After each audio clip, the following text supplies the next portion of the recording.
Vanakkam. Welcome to this video on biomechanics. We have been looking at finger enslavement, how finger enslavement may or may not change as a function of wrist posture. In the previous videos, we were looking at the background for this study on wrist posture and finger interaction or finger interdependence. And then we also looked at the experimental approach and the data analysis approach and the statistical methods that we used for performing this study. In this video, we will be discussing the results and perhaps the discussions or the interpretation or inference and the implications of this study for human hand biomechanics and motor control.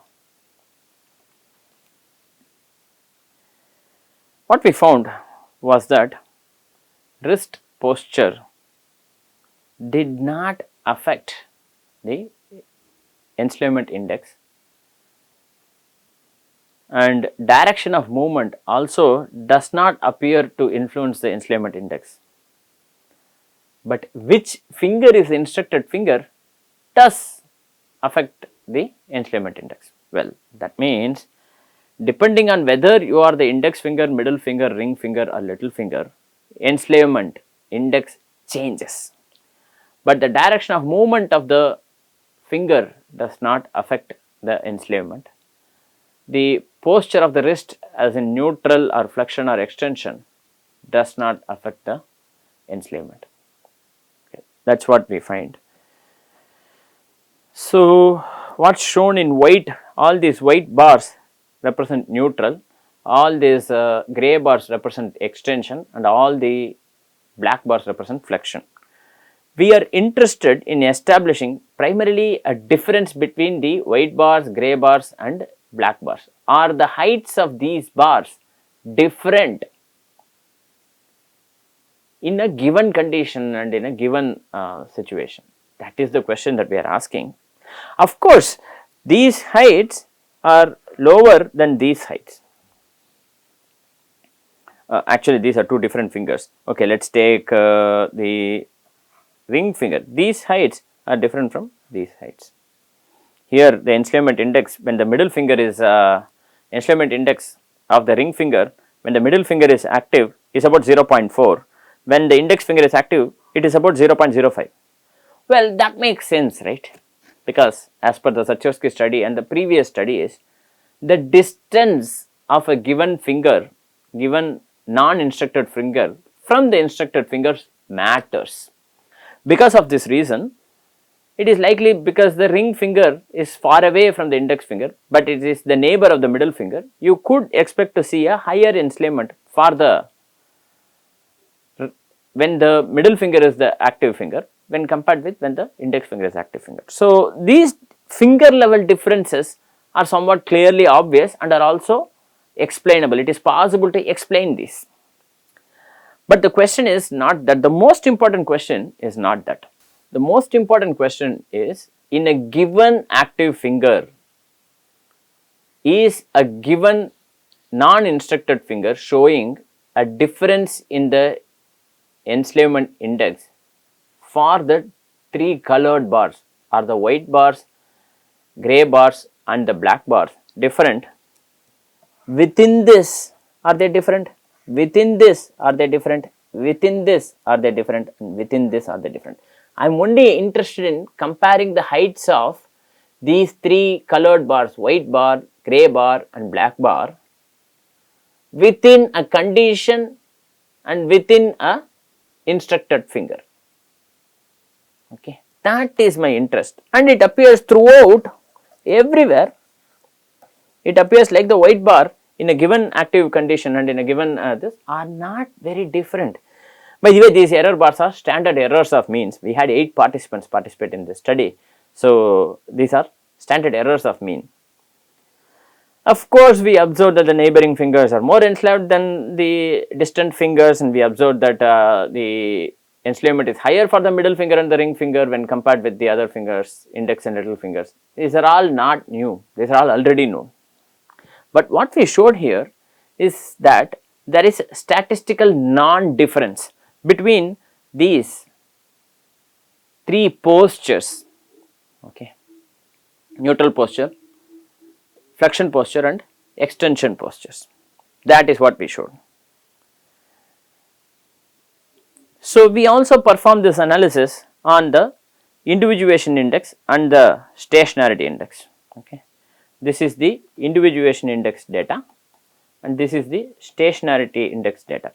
Again, our interest is to compare II within a given finger. I take II of the index finger and I compare it across the three postures. I take SI of the ring finger and I compare it across the three postures. This is my interest.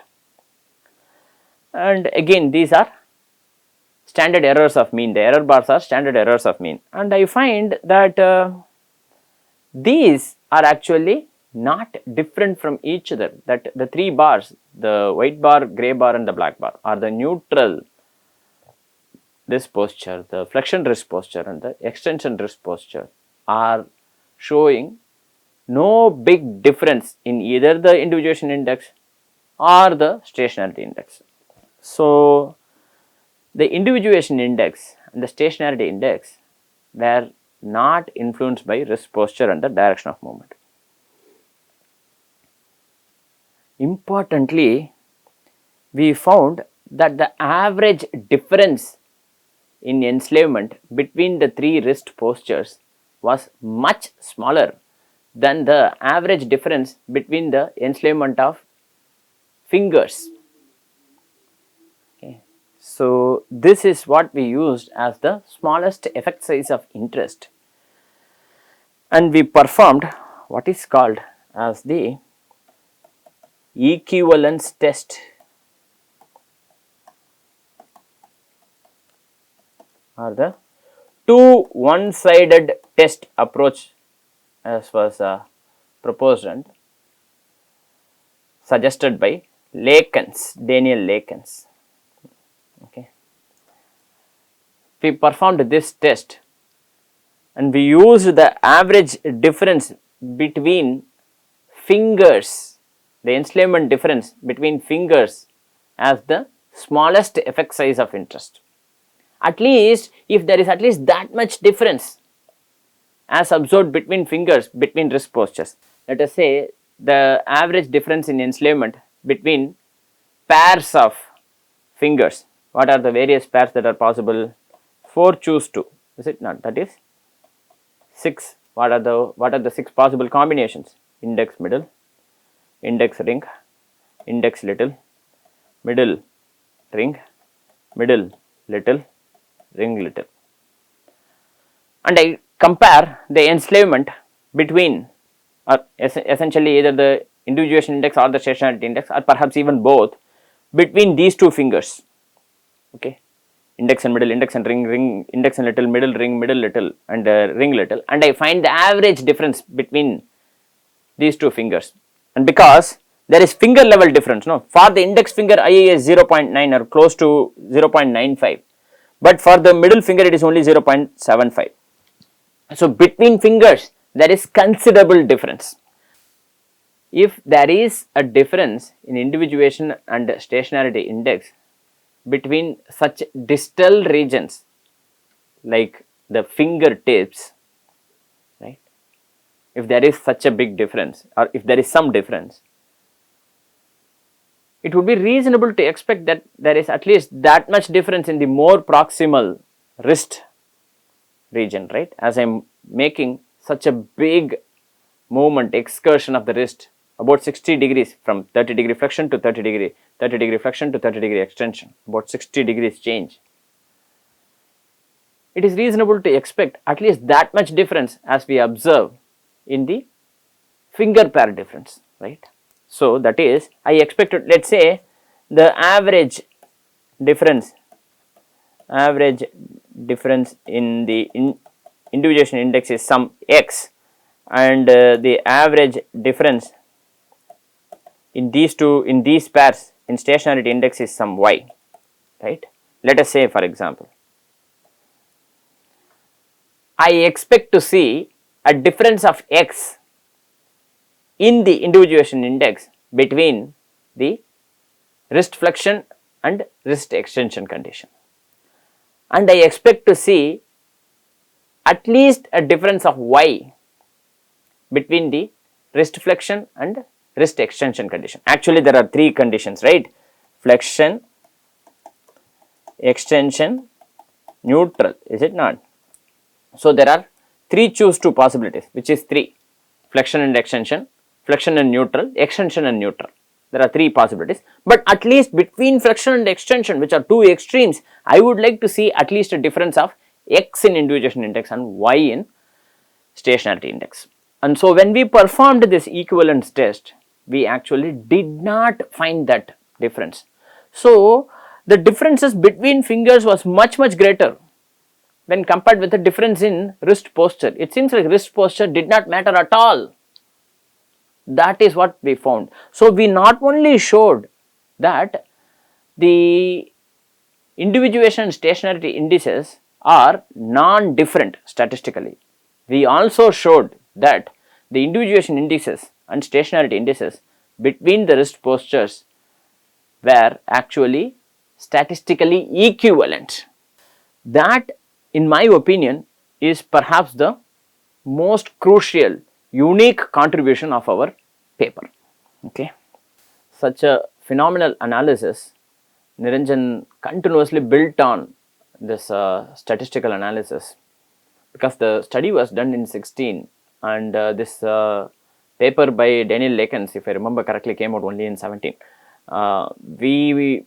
We latched on to this analysis very early as 18 or something, and then we submitted this, and that's why this paper was published only in 19. So, there are many little details, historical details, that I remember as I am discussing this paper.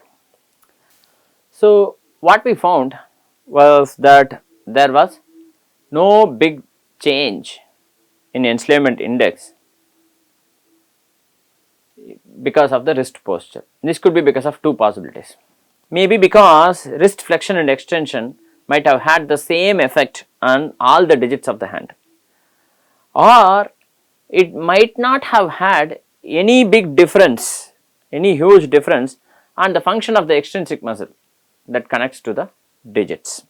See, wrist flexion and extension might, if it is that the wrist flexion and extension had the same effect on all the digits, that would mean that the connections would be symmetric across fingers. But the connections across fingers are anything but symmetric, right? Different fingers receive different types of connections. So, the connections across fingers are not symmetric anatomically. I know this. We know this from our understanding of anatomy, right? Or wrist flexion or wrist extension or wrist posture might not have had any big difference or any big effect on the function of the extrinsic muscles.